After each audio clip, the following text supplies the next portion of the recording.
Welcome to Bunnycast Special number 2. Ladies and gentlemen, please stand for the Linkara national anthem. Linkara, oh Linkara, to you all bad comics are spurned. Linkara, oh Linkara, for atop the fourth wall they are burned.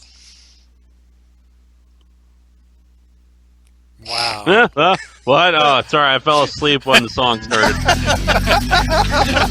Brings a tear to my eyes.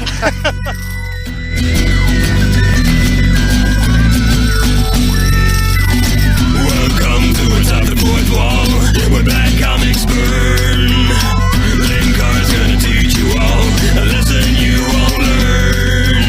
Hi, welcome to Bunnycast Special number 2. I'm Linkara from ThatGuyWithTheGlasses.com, and these are your hosts. Fantastic! I love it. Let's do that.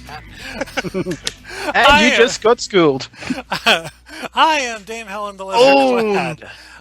Those who are tuning in specifically to hear an interview with Linkara, I am the transgendered host of the Bunnycast Network. You are listening to us thanks to our good friends at Shastrix. You can find the normal episodes at Shastrix.com/Bunnycast. This podcast is for the official podcast of the Bunny community. The Bunny community is the official fan community for Alguna Shive. However, we are not the official podcast of Alguna Shive. Don't ask how it works. It's just as confusing as Alguna Shive. With us It's today, just like magic. with us today is... We don't have to explain it. Right. Wizard did it. We have... okay, Killerfish, help me out with this one. It's been so long since I've read your... The Right Reverend Lord Sir Killerfish of the Keenfans. Okay, introduce yourself Sorry, for us. the Honourable Right Reverend Lord Sir Killerfish of the It's your own title! You keep forgetting it. Introduce yourself for us. Take me your I neuralizer draw now. things. I draw things good. I also talk funny. Huzzah. And he don't afraid of nothing. He don't afraid of nothing? He talked pretty one day.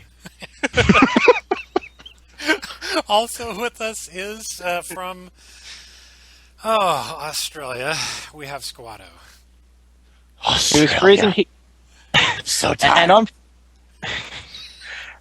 And I'm freezing my balls off. And yes, I do mean that because the temperature at the moment is 6 degrees. And even though it's nighttime, it's apparently 1 degree in the shade. Tell us about yourself. I said what I had to say. I'm Okay. freezing. This man, he drives me to drink. This guy. We also have MDM. MDM, introduce yourself. Sir please. MDM The Persistent. I am your resident military buff historian person thing. And I like reading and writing and just being awesome. So. And when we gave MDM, And I really don't afraid of nothing. when we gave MDM the title Persistent, we meant it. If You we have pointed no at you, run. idea. Yeah, I am the attack dog. So. Alrighty. Now, Woof woof. before we introduce our very, very honorable guest, I just want to briefly put in a plug for, we need a little bit of dough, we need some cash, we need some bling, we need some, okay, I'll stop that. Moolah. Moolah, thank you.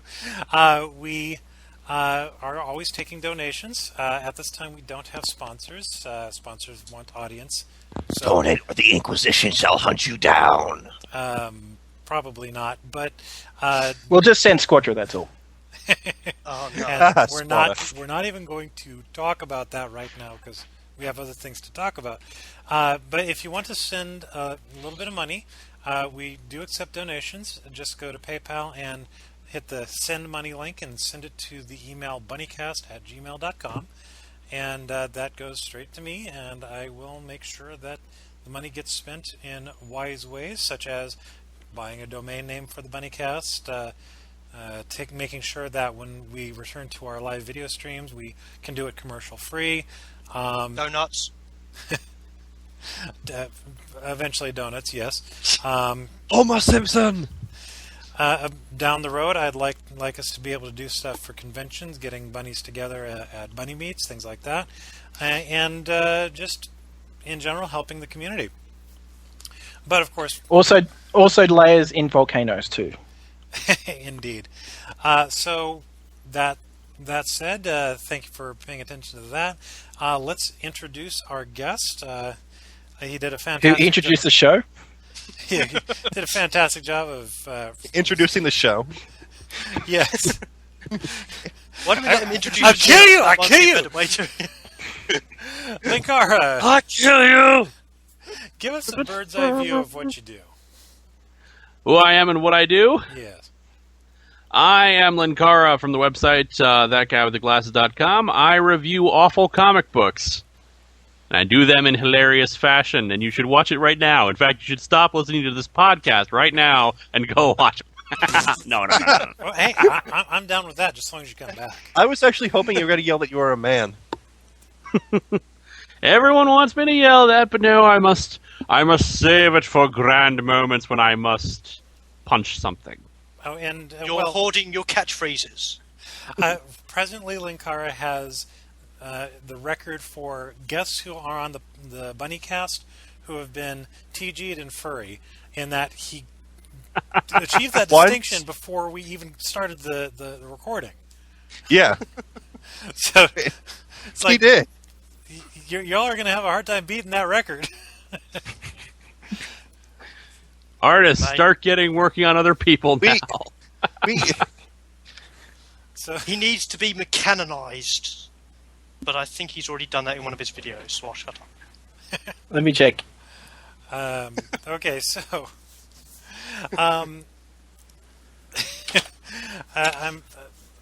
let's. You brought this up during our pre-show chatter, and I really want to revisit this before we can go too much further. But talk about the slash fiction a little bit, if you could, please.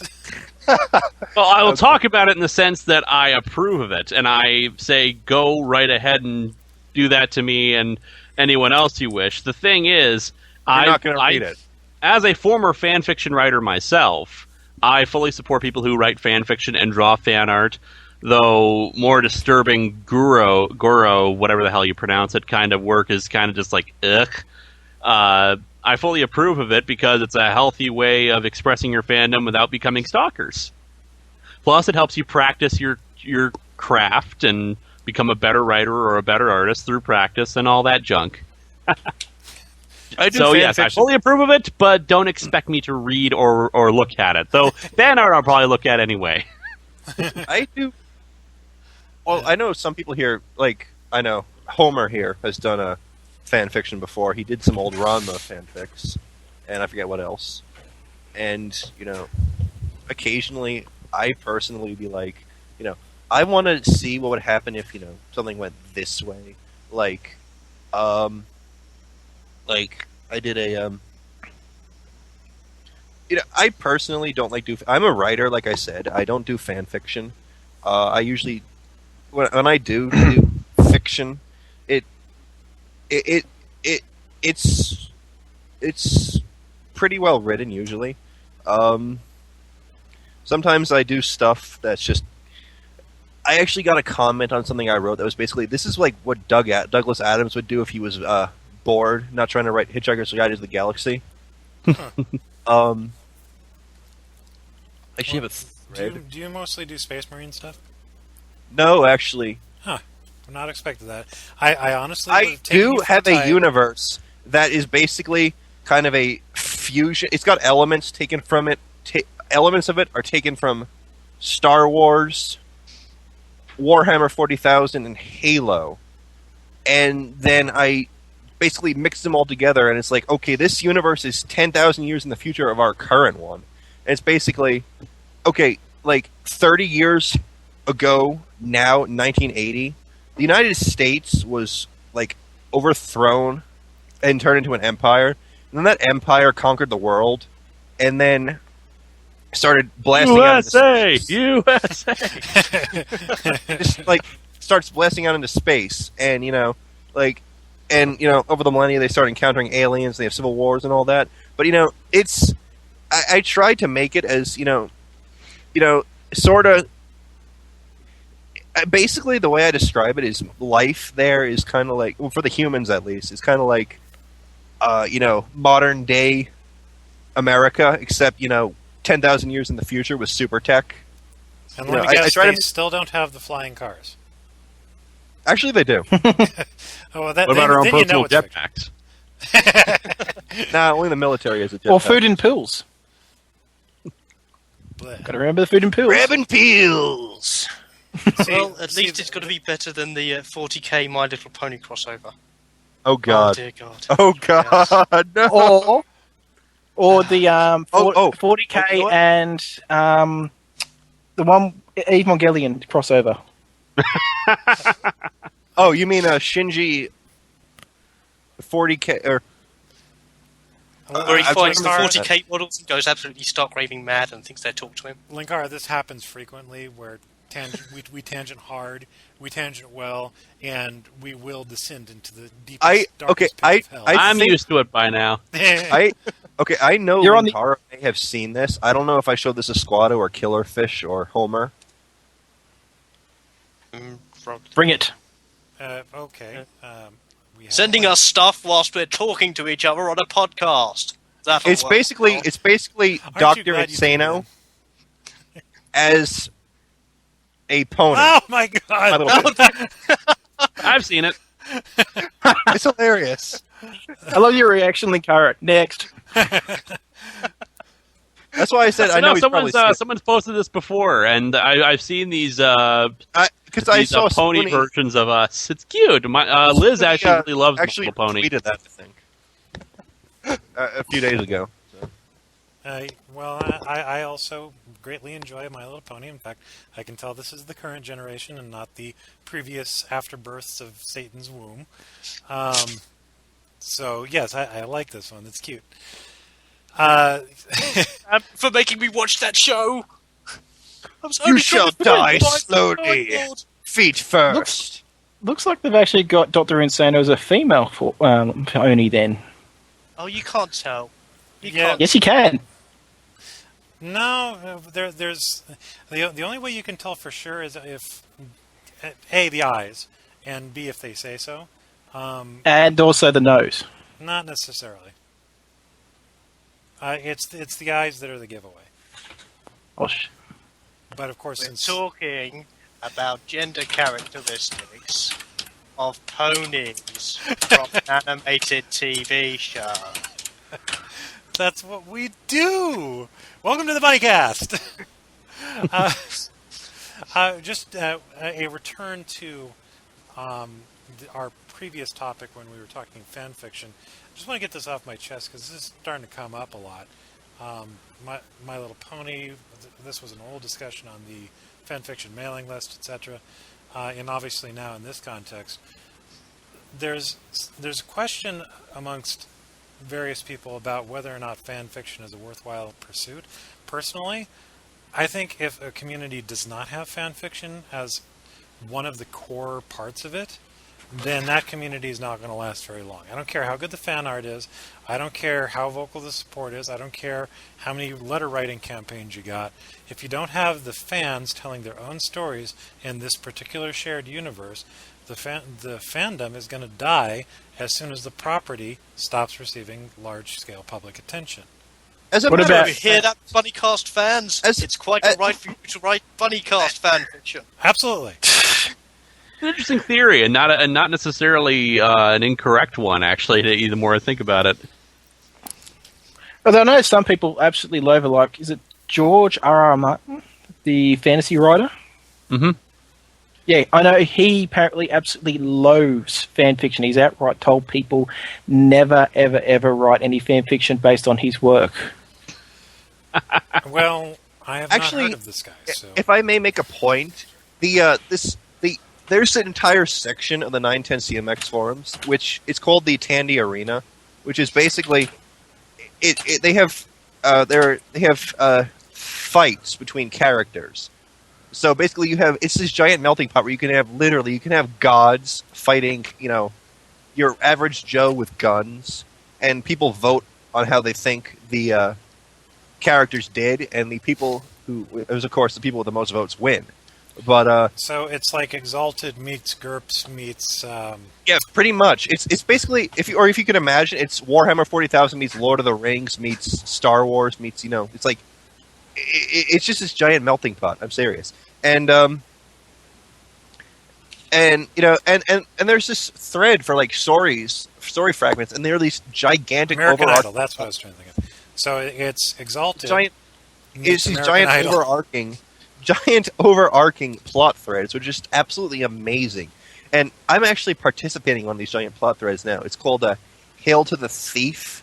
Basically, this guy or group of people is running around stealing people, or stealing stuff, valuable things, and using them to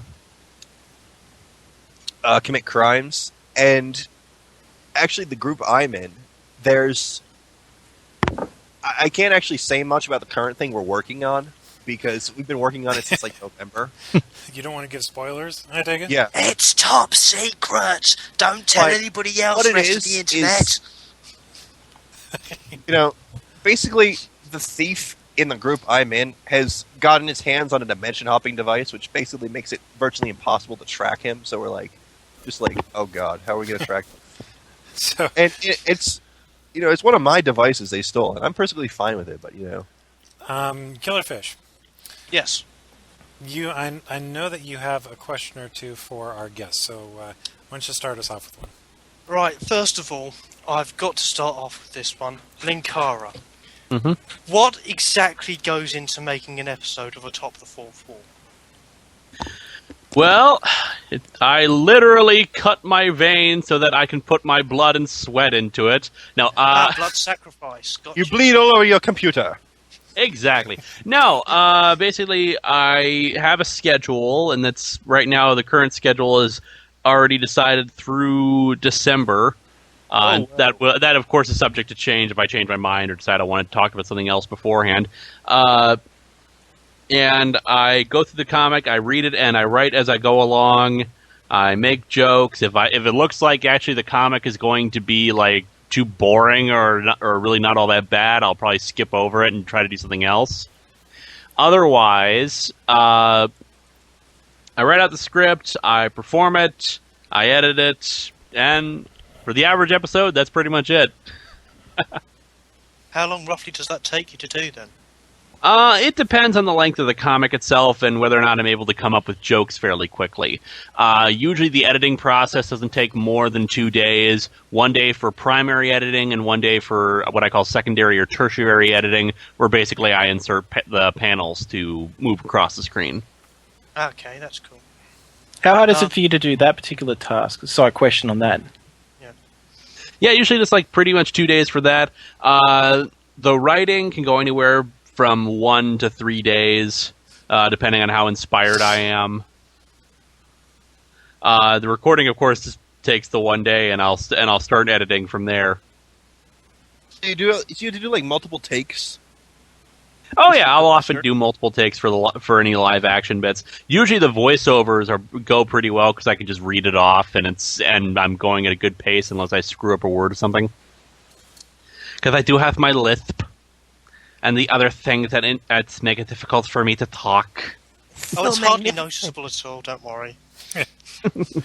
I know you get a lot of complaints about your accent. Someone is actually trying to get me to plug you so he can steal all your fans. There we go, the Rule 34 again. Right. Excellent. Do you want me to do my other question now? Actually, before you do that, let's talk a little bit, get into some of the mechanics here. What tools do you use? Well, first I have a screwdriver. No. Is it a solid one? I was about to say that! Dude, you stole my yes, words! But I'm British, I've got priority for making it. It's not fair, you're 7 hours... Sorry, it's not fair, you're 5 hours in the future! I'm a Time Lord. I actually ran out of breath halfway through that word. These days I use a Sony HDR CX550. It's a wide-angle lens camera. I really wish it wasn't wide-angle, but it's a really good camera. It has lots of space on it. Was one of those really expensive very good ones? quality picture. What was that, MDM? And Was it one of those really expensive ones? I don't like to talk about that. The camera's name is more than 6 characters long in a completely unintelligible string that sounds like a serial number for a military operation. Of course it's expensive. Right. I try not to be reminded of how much I have to pay for some of this stuff. He found it in a skip outside of a Walmart. I'm still hoping for an affordable version of After Effects to come along at some point. I've been It'll looking never into that. happen. Don't worry, you have internet dollars to help you. Apparently, Wax 2.0 is... Internet dollars. More Yeah. powerful than the real kind. And I edit using Adobe Premiere Elements 7.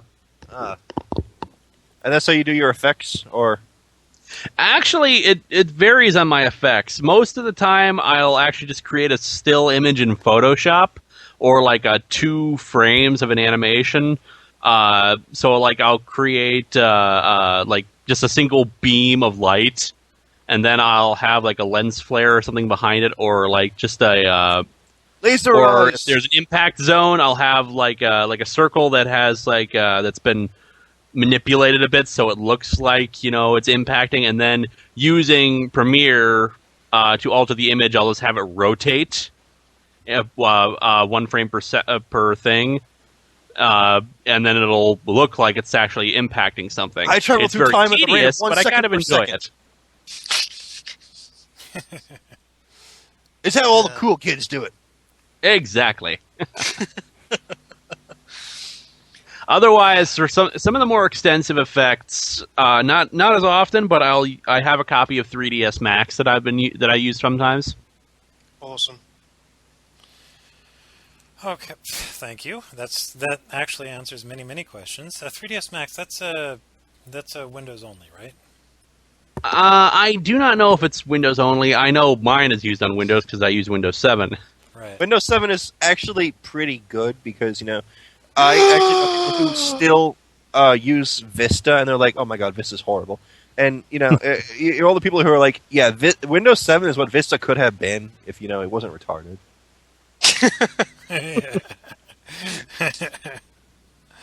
Windows 7 isn't as good as Windows XP. Well, XP was really reliable, is the thing, and that's why. I remember using XP. Well, actually, I think my dad still has XP on his work computer, and he's had that computer since like 2004, 2005. Mm-hmm. So it's been around for a long time. Well, I know someone that's apparently still a big fan of Windows 98. They will not upgrade because they don't see a reason for it to be upgraded because it works perfectly fine. I actually have despite all the Windows bugs. 2000 still on a computer. It's old desktop that I used to use for writing and stuff. I have it. It's actually sitting right next to me. We have Windows 2000 on it, so I'm like, Hey, talking about you know, really old. if it ain't broke, don't fix it. You know. I hate it when Actually, software Windows and websites 3.5. update and Actually- and they update it to make it less functional. Trillion and the only five. reason they update it is because they want to update it. Because, you know, oh, if we don't update, we'll be behind the curve. Actually, Because that's what everyone I'm cool serious. is doing. Earlier, like a few hours earlier, a friend of mine came in. It's like, okay, I just upgraded to Trillion 5, and it is bugged up the ass. And it's like, it's just like, she's like, you know, this is. It's like, it feels like they rushed it out of beta far too early. Should have stayed in beta for a few weeks longer. And then she's like, I want to downgrade. And she's like, I can't. And then someone else is like, why don't you just uninstall and reinstall? And she's like, oh. I grew up on Windows 3.5 and I'm not upgrading for anything! Command prompt lines are where it's at! Well, if you're Yeah, it's like that with with Linux. Skype. I'm still using Skype 3.8 because I hate the newer versions of Skype. Hey, we're recording this on what is this 2.8 or 2.6? Just because I dislike Skype 5. I mean, yeah, you can do the multi-person video. Yeah, 2.8. You can do the multi-person video if you pay for it. I don't need the multi-person video that badly. We'll see what Microsoft does with it. Microsoft owns your souls. Done. Done. Phenomenal. Done. Actually, you want to know someone that could be who's a freaky fan of Microsoft? If they're a fan of Windows NT, also known as Windows Nice Try. Yeah. Oh NT God! was wait, okay for you know what what? it You know was. what? You just made me think of Windows ME. Yeah, ME is the one that's bad. Okay. Is it the one on the Dreamcast? I don't know. Well, I remember playing a Dreamcast back in the late '90s. My dad brought one over from I forget where he brought it from. My brother and I remember we were playing the first Sonic Adventure on it, and there's a giant killer whale that just jumped out of nowhere. I was like, "Oh my god! Oh my god! It's gonna kill me!" Best thing I remember at Dreamcast, it was the only way to get online support for it is if you had to use Telstra, and it was such a bitch to it that it was expensive, and you had to switch all your internet to Telstra, because, hey, that's how Sega does it. We want your money, and we're not ashamed to make you know about it. I don't like actually paying money for upgrading stuff. The only time I've actually had to do that was for Trillion, because I got sick and tired of having to thumb through Notepad for the logs, and I'm like, you know what? I want it the way it was. I upgrade. You pay $25 once to upgrade to Trillion Pro. You got to keep the logs in this really neat format where you can read them easily. That is not a Notepad, because Notepad is just annoying. You know how it's all clumped together and it's like impossible to read? Mm-hmm. Yes. Certain times. I think someone just dropped. No? No. Sounded like someone dropped, because we got a lot of dead air there. Absolutely. Yes. Okay. Sound but- off. 1, 2. 3, 4. Squato. Squato! He does. We lost him! 5, 6, grab your crucifix. Tangenting hard! Pull up! Too late. We already crashed. 7, Jeepers not answering creepers, our help, where'd you sir. get those papers? 8, 9, 10, never sleep again.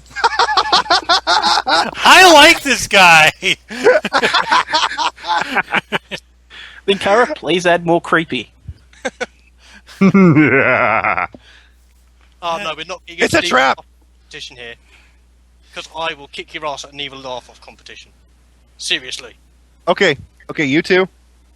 Evil laugh now.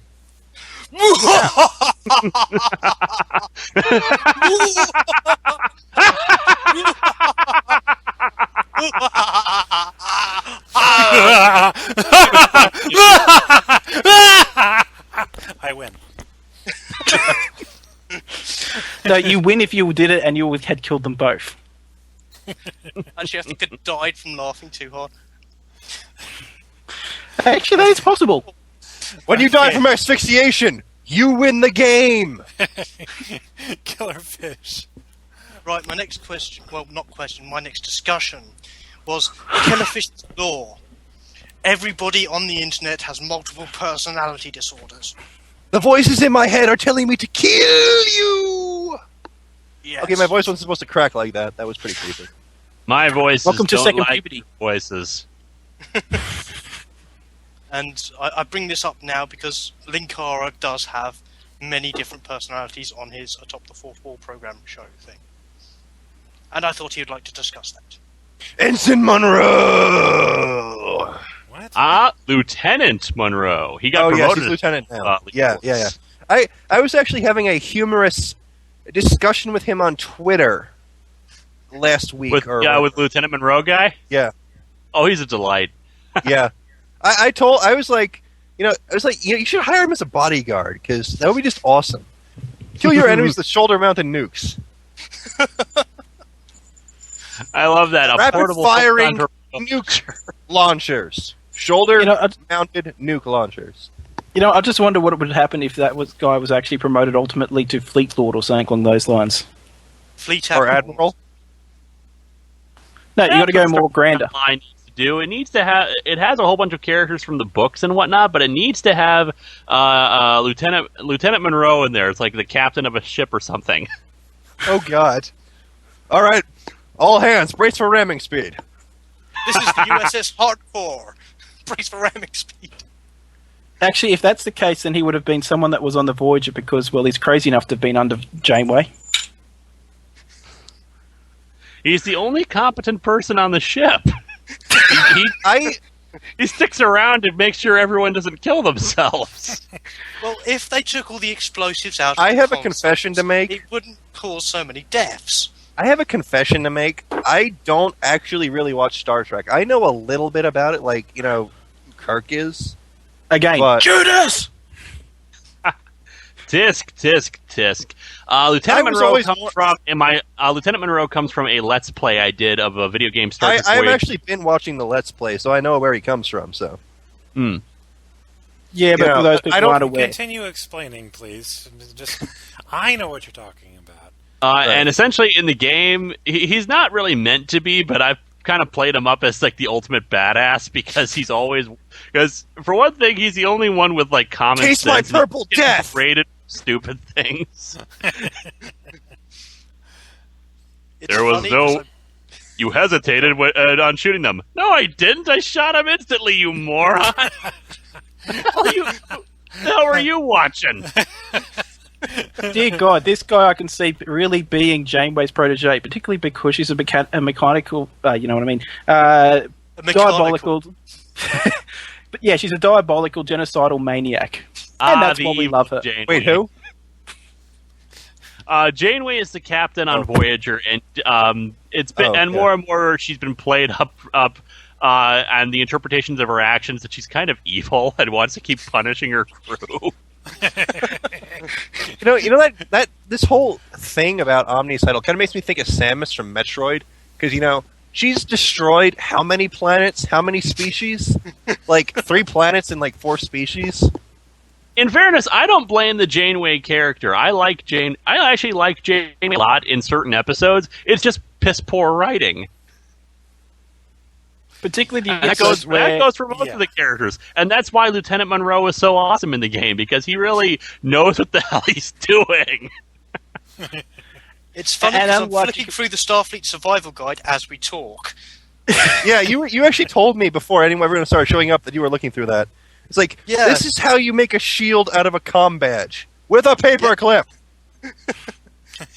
Pretty much, yeah. Hey, you never know when that situation might come in handy. I actually have my Imperial Munitorum manual. It's a little 40K supplement book. I am going to read you some of the punishments that they give listed for messing with equipment. Failure to maintain proper maintenance rights upon weapons or equipment. Any soldier who fails to attend to the proper maintenance rights for his weapon or equipment shall be flogged and required to attend each and every maintenance sermon for the next year, regardless of the appropriateness to his station.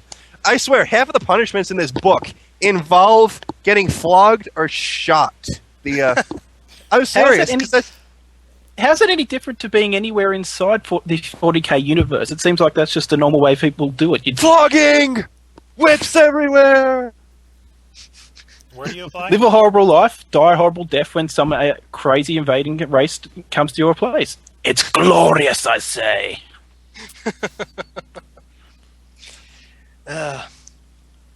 Anyway. Dear other God, that actually does look personalities. like it too. The Mistress Janeway thing you linked Homer. I was waiting for somebody to notice that. Oh God! It's- Oh God! Where is that? Is that Comic Con? I can't That's not unsee it. Comic-Con. Oh, wait. Oh, that's Las Vegas. Oh, I have not been there in years. Yeah, Oh. there's an entire fan community dedicated to the notion that Captain Janeway really should be a dominatrix. She practically is in the show, by the way. Yeah, pretty much. She's just not carrying around the writing crop. Well, she practically was, at least with I forgot who the guy who played Chakotay, but then again, it's easy to forget that because the guy who played Chakotay didn't give a crap about the show. Oh no, he gave a crap about the show. The problem a lot of times with these shows is that the writers never gave them anything to do. Chakotay was excited. Robert Beltran was really excited about the romance with Seven, not because, hey, I get to hang out with the hot chick, but because he finally had something to do. There was an entire season went by when he had where he had no plot lines revolve around him. He was just kind of there in the background. It naturally pisses a guy off. Well, it didn't help with the fact that when he was in there and they had to do Mystic North American Indian type thing, it was basically more. How did SF Debris said it? Oh yeah, bullshit, mysticism. That was just thrown in to look interesting. There's actually an episode which I forget what it was. A friend of mine mentioned to me. It was written by I think Brandon Braga or something, and I forget what it was. If it was The Next Generation or Voyager, she mentioned it to me, and it was supposedly the worst episode ever. I think it involved the entire crew getting devolved or something. Not Threshold, no. The episode you're referring to is called Threshold. It is universally derided as not only the worst episode of Star Trek Voyager, but the worst episode of Star Trek overall. Though I think there are worse episodes. Yeah, the general view is it's not just that it turns him into a lizard person, but rather. Oh, sorry. There is actually a Next Generation episode where people de-evolve, but no, the worst episode, Threshold, it's actually saying the opposite. It says that eventually we will evolve into lizard people. Yeah, we're kind of mammals. I don't understand how that works. Well, you What's see, worse is they left their kids on the planet. It's very simple. You see, Brandon Braga does not know how evolution works. And apparently he's supposed to be writing that new show, Terra Nova, with Stephen Lang from Avatar. You know that one where they go back in time and start a new colony because Earth is You mean they go back to the Cretaceous period, I believe? Yeah, and they have to set up a new colony, and it's they have to because Earth is dying or something. He's one of the morons who thinks that evolution has a predetermined destination. Which, of course, it doesn't. No, evolution I want to be a biologist. I'm not even a biologist, and I know that's not how that shit works. Evolution is just a fancy way of saying adaptation, getting better suited to our environment. That's it. Yeah, and Charles Darwin saw that back in 1830 or whenever he was on the Beagle. With the finches out in the Galapagos. And he's that's not how it works. On a side note, next time I go to England, I want to see one of the turtles that he brought back, because they're still alive, apparently. Yeah, they are. They are? Yeah. I have got to track them down and instantly subject them to mutation. Mutated ancient turtles! There was an episode of Next Generation called Genesis where all the crew de-evolves, and it's not very good. I mean, scientifically, it's terrible, but it has good atmosphere. Since when does real science, apply to science fiction? When you yell at science! Science! No, I'd say the worst episode of Star Trek is actually an episode from Enterprise called called Dear Doctor, in which the captain and the doctor decide to commit genocide. Oh boy. Actually, I love the episode of Enterprise, which basically the whole issue that was going on was all created because... what was the fan name that came up for him? Captain Princess was pissed off.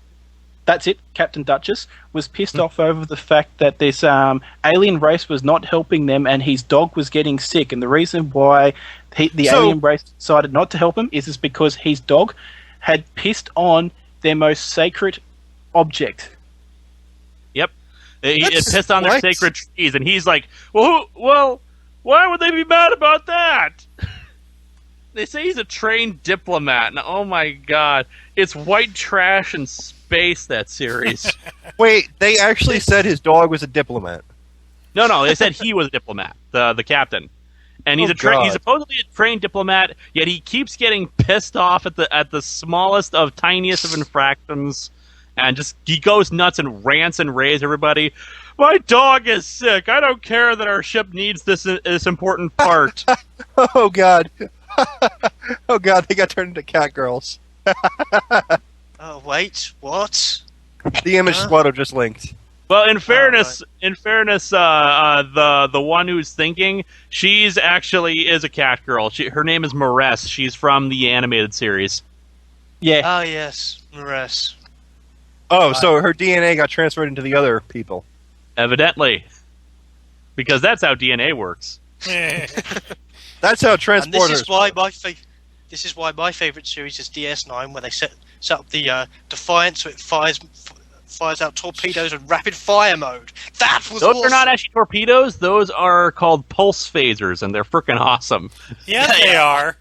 So basically, they're like lasers. I'm not exactly. The pulse phasers are the reason that the Defiant would kick the Millennium Falcon's ass. I don't care what Starship Smackdown Well, of course has to say it. Well, of course it would. The Defiant is a warship, and the Millennium Falcon's a freighter. A freighter. It's my understanding that all the ships in Star Trek are relatively tiny. Like most of the ships in Star Wars are like bigger. I actually Yeah, they are. Guy, The biggest one is Enterprise E, and that's only about officially 668 meters in length. That's like about as big as one of the frigates from my universe, and those are like tiny. Yeah, what Star Trek wins in Star Wars in terms of science and battle tactics is that they have superior weaponry and defenses. Yeah, it's the defense. And they also have people that shoot straight. And they have people who shoot straight, yeah. Thank you. Well, fact that's that they- debatable. Actually, if you watch certain Only episodes this kind of Star Trek marksmanship can be where achieved by a stormtrooper. where they tell Worf to shoot at something and like target that tractor beam, and he clearly misses like 6 times before he finally hits it. Actually, there was a To be debate fair, a couple of years ago. There is in canon with Star Wars apparently why the soldiers in the stormtroopers were shooting so wrong is because basically the Empire put out to the contract to the cheapest manufacturer, and they manufactured a very bad batch of crystals which had a deflection rate of 20% or something like that in it. They knew about that, they didn't care, and they just kept mass producing it. Nice. So, It's not because they're trained poorly, they just actually- got bad management. So, You know that the droid tactic that, that falls back to the age-old, just throw enough metal down the field and somebody will die. You know that droid from that scene in Jabba's palace where it was R2-D2 and C-3PO were getting pushed into service for Jabba, and that droid was like, "You will do very well for the Master." What it was that droid was designed to. Those droids were actually supposed to be like administrative assistants, but they accidentally got a chip installed in them, a motivator installed in them that was supposed to be used for military applications. So basically, they made a mistake, and you have an entire batch of sadistic admin droids on the loose. It's AK-47. And apparently with they're more bureaucracy. efficient than the entire armies of the Confederacy and their robot droids. Yeah. And there's another thing. And actually, a couple of years ago, we had a debate a couple of years ago on our forums about who would win in a fight between the Imperium from 40K, the Federation from Star Trek, and the Empire from Star Wars. And basically everyone was like, the Empire is going to get smashed, and it's going to come down to the Imperium or the Federation. And the Imperium just has so much manpower and, Space Marines. Quantity of That- It's entirely possible. I mean, the Federation is a Tiny. is a peaceful organization. They're not devoted to war. I mean, hell, But, they almost got their the ass argument kicked made in Dominion. favor of the Federation was that they can get their technical base turned over pretty fast to war footing, and with like replicator technology, they could like make weapons and ships instantly. There's still it's power like- requirements. Yeah, and on the other hand, you've got this little little Federation fleet with its ships, and then you've got the Imperial fleet with like millions of battleships and cruisers and destroyers and frigates and stuff, and just the gigantic Imperial Guard and the Space Marines and the Sisters of Battle and all that. You're like, okay, we got a few guys with phasers, and we have over here on one side we have a few guys with phasers, and over here on the other side we have millions of men with las guns and bolters. And if you've ever seen what a bolter can do to a person, that's pretty much not pretty. You know, Well, because personally, no, I haven't seen what a bolter can do to a person, but I can pretty much imagine. there's actually a video on YouTube where they show how the bolter it's what it is there's a bolter and they show it firing. And they have a torso of an Imperial Guardsman, which penetrates the flak vest and then explodes and blows the dummy's arm off. And it's like, this is why the bolter is one of the most dangerous and feared weapons in the Imperium of Man. And yeah, Okay. Actually, staying on the point about the Federation's not violent enough, seems to be hints that the next show, and apparently there's big talks with Paramount into actually making a new Star Trek show because they felt it's been too long and they don't want to have shouldn't Enterprise they give it to a be rest the last though? part. Because there have been like No, they wanna 4 br- different it- shows in like the past 20 years or 30 Yeah, years. but the thing is that you go back a couple of years ago, and you had Star Trek memorabilia was doing very well. People would you could go into shops and things like that, any science fiction shop, and they'll have Star Trek stuff. Nowadays, you barely see it because the fact that people aren't buying it. Why aren't people buying it? Because they're not seeing it. So that's why they're I thought thinking they were going need to try to to do get another movie with the reset timeline. Oh, they're doing that, but they want to do a new TV show, and Yeah. it seems to be the hint is they're doing it in the future, and it may be either a couple of decades to even 10,000 years into the future, and it seems to be a case of basically it's violent. 10,000 years is a bit too much. A few decades, I could go for that. Let's move forward. Let's go to the couple next. centuries, maybe. Centuries is too much too. I want to be able to. I don't want it to be too far removed from 5.5 minutes from now. I've that actually time. read the novelization of Generations, and I was like, wait, how does this? What? What? Yeah, What? that novelization was weird, but then again, that movie was crap.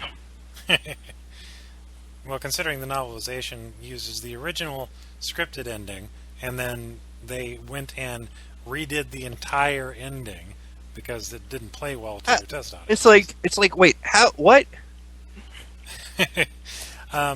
Okay, So those people unaware, in the original ending, Kirk was shot in the back. People didn't like that, so they went, oh, people aren't happy with that. How do we improve that? Oh, we'll just drop a bridge on top of him. That's a He better way died to more end it. heroically, at least. I mean, it was still bad, but That's debatable if he died more heroically.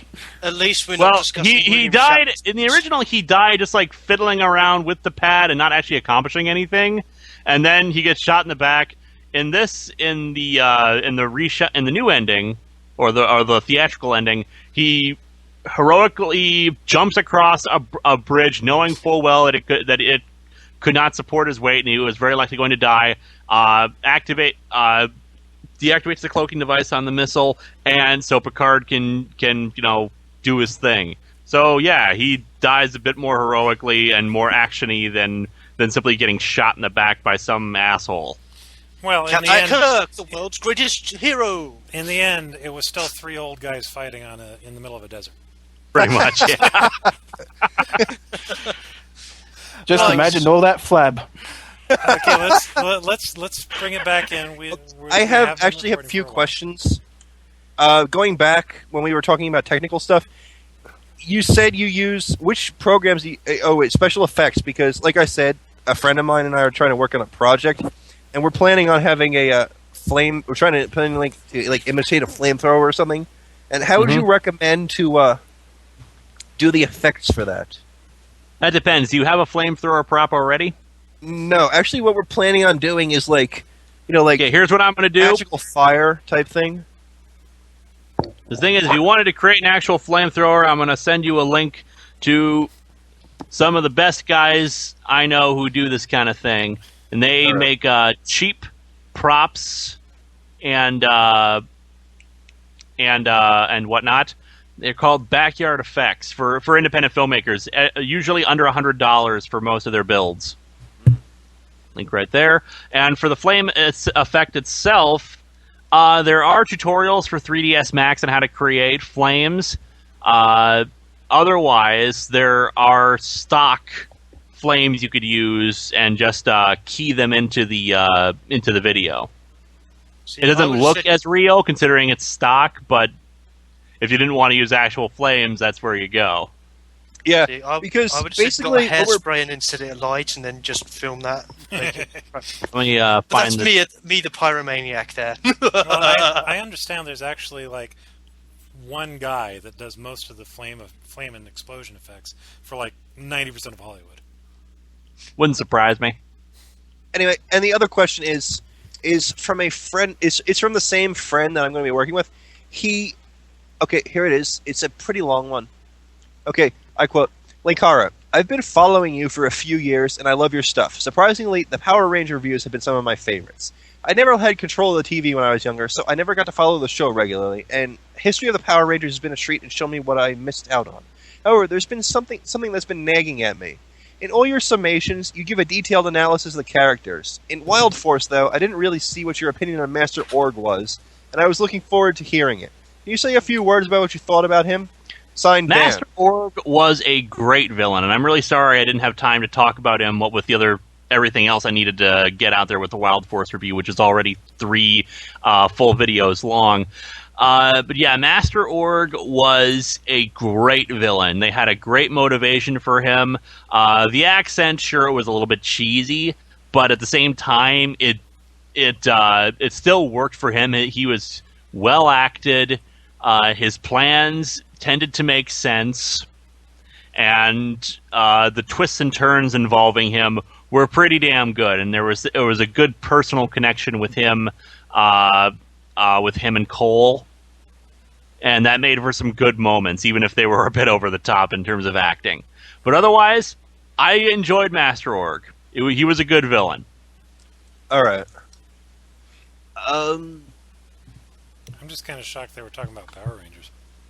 Power Rangers rock. But Uh, it's going to well, be like Morphin Power Rangers. Sorry. Can't be any other ones.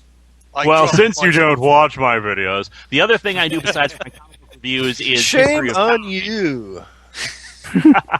the other thing I do is history of the Power Rangers, where I'm going through every season and making a video summarizing the events that happen within it, doing analysis of themes and character analysis and all that stuff that you wouldn't really associate with a show made for 5-year-olds. You've just done Ninja Storm, haven't you? Yeah, I finished Ninja Storm a month or 2 ago. I need to get back on track. I've fallen behind ever since the That Guy with the Glasses 3rd anniversary, but I'm in the middle of watching SPD. And once I'm done watching SPD, I'll release the Dino Thunder video. So a little bit more to go to the furry one then. What is it with you and furries? You have like 5 shows on the brain thing? No.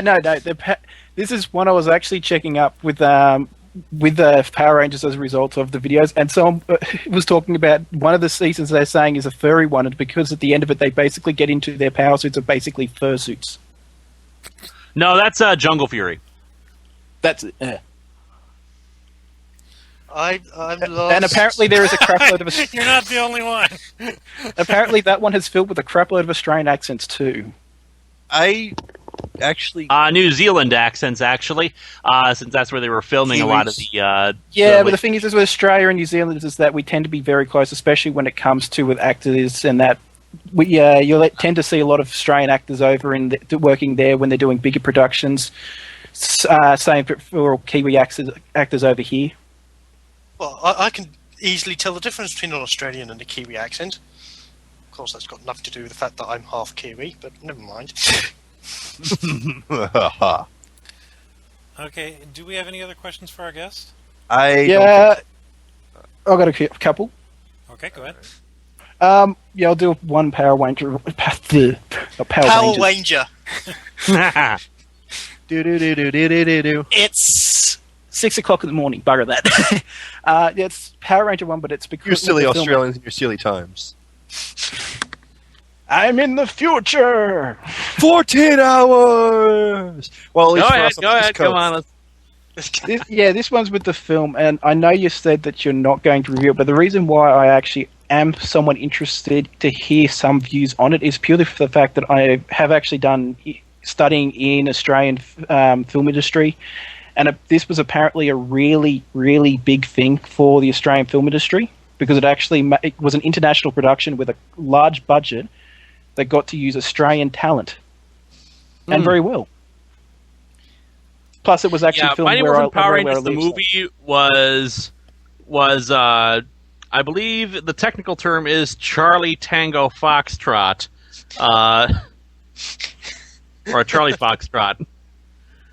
Yes. Essentially because just everything kept going wrong and was just a big, big mess, but was filmed in Australia. And in fact, they had to overshoot it. They had to stay there longer because of a lot of the technical problems they kept running into. And as a result, they actually they were filming, I think the movie and the TV show simultaneously. a couple of episodes were done here. Yeah, so they did a 3-parter, which was set with the kids going to Australia. Actually, I love one of the things when they came the to movie Australia. isn't in continuity.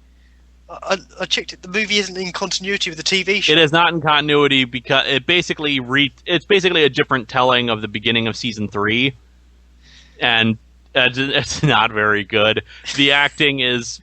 The special effects are very different for a lot of it, and it's just its own thing, and it's enjoyable in its own right, but it's. I'm watching this. Okay. Well, one of the funny things was when there was two funny things apparently with it. One was when they had after they did the filming, they got all the cast together and they're like, "Come on, everyone! Oh, this is for the kids. You get to see the Power Rangers." And they had the kids come together and they sort of were just walking in around all the people, and this was going for about 20 minutes, and then they realised no one knew who they were, and the reason for that was because in America they had just finished showing the second season, while in Australia we were still in the middle of the first one.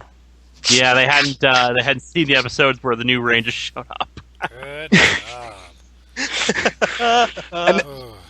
So that was one little fun issue that they came up with, and that was entertaining disaster.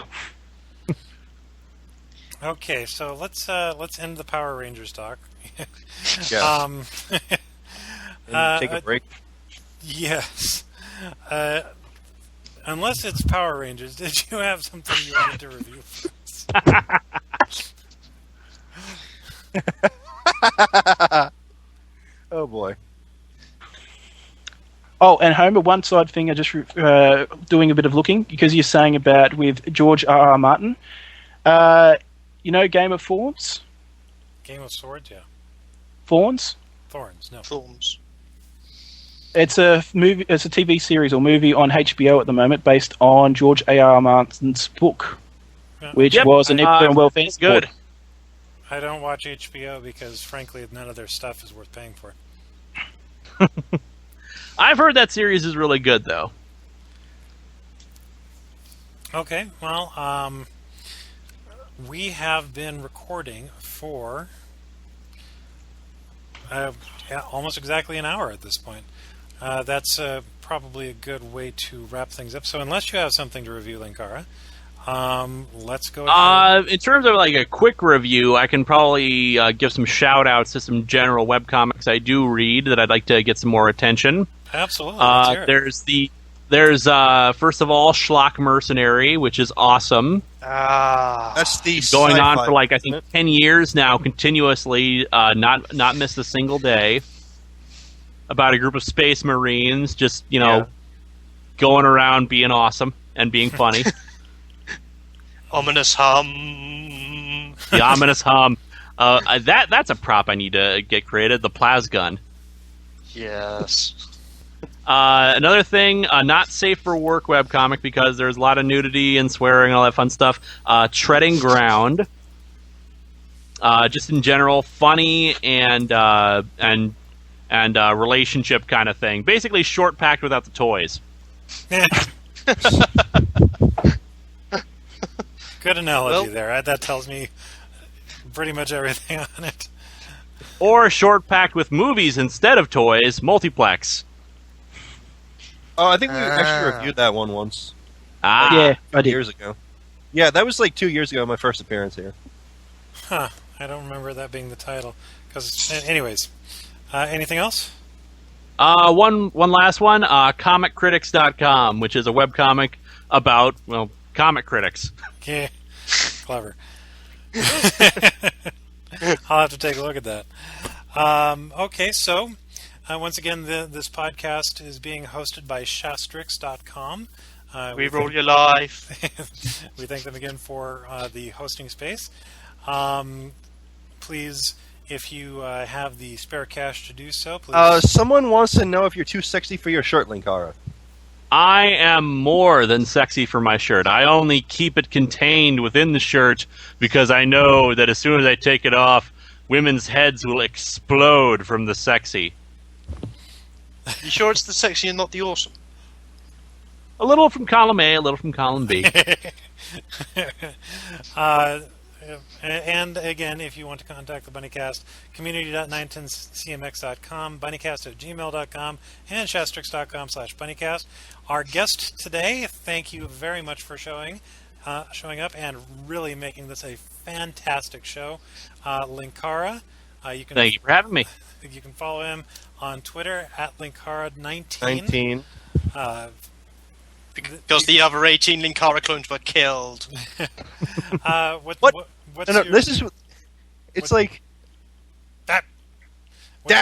your blog again? My blog is at topfourthwall.blogspot.com, but if you need something easier to remember to find me, thatguywiththeglasses.com. Perfect. And do you have Just bookmark both of them. Makes it easier. Do you have any projects you want people to tune in for later on? Other than just watching the show, not at the moment. Alrighty. And just a reminder, we are a fan community for the comic El Guna Shive at egscomics.com. Alright, that's been a great show, everybody. Thank you for this really wonderful, wonderful episode. Yeah. We tangented hard. Where's my paycheck? It's in the post, don't worry. I got your paycheck right here. There are 5 of them. They're attached to my palm. It's okay, we're sending copies of Action Comics #1 to you right now. The reprint. Stole all my tears. Now I can fly to heights that I never knew were there. And dream of the dreams that I want without a single care. 'Cause I'm not ashamed of this face. You vanquished my fears. You gave me the reason to be grace. Stole all my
All right. Cheers to we laughter. That's right.